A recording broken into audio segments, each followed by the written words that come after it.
Welcome back to HDF 309. This week, our chapters talk about collaborating with families, collaborating between the school and the families, as well as communication with families. So I thought I'd take some time to go over some of the things that I've experienced and that we use here at CMU. So for today's video, I'm actually hanging out in CMU's Child Development and Learning Laboratories staff break room. This is a place where I spend a lot of my time because, well, you've seen my office. You know it's not really that usable. So I like to call this my second office. Anyway, if you remember back to the week 1 video, I took you on a tour of the CDLL looking for evidence of the children's families. And while you were on that tour, you saw some spaces in the school that were here specifically to support collaboration with and communication with the children's families. You saw the lobby area where we have resources for the families. You saw bulletin boards with information about the school as well as the community. You also saw mailboxes where the school sends paper materials home with the families. The other thing that I want to make sure I show you this week is the way that we use technology to communicate with families. There's a video in your PowerPoint that's not about our school, but it's about another school that worked to cross communication barriers with immigrant families. But for this segment, I would really like to show you some of our technology uses that support collaboration and communication. So I will do that next. So again, here we have my second office.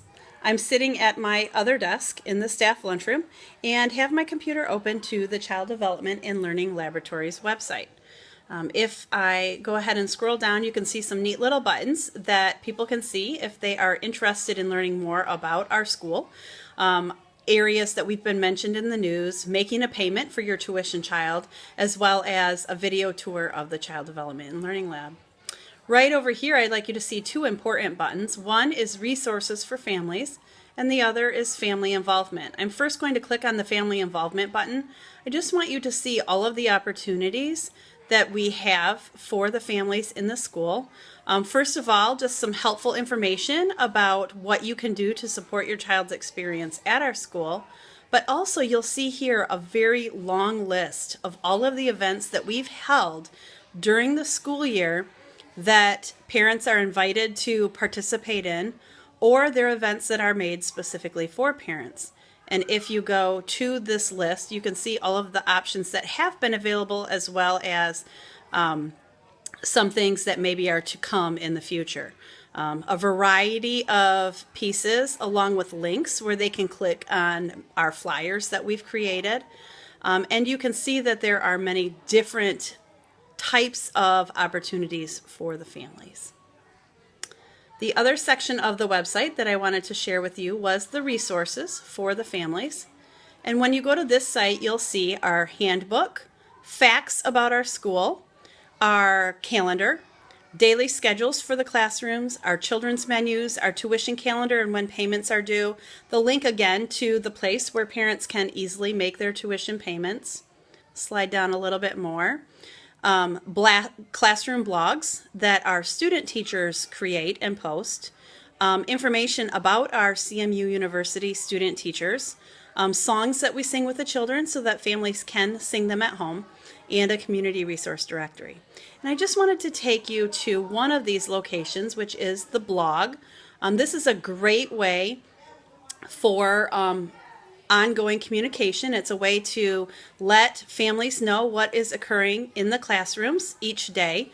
So every single day there is a student teacher, sometimes two, and there's those pop-up ads that drive me crazy, that are assigned to post a blog on the blog spot. So it's a variety of people sharing throughout the week, as well as lots of different kinds of information that they share with the families. So I'll just kind of scroll through that so you can see some of the things.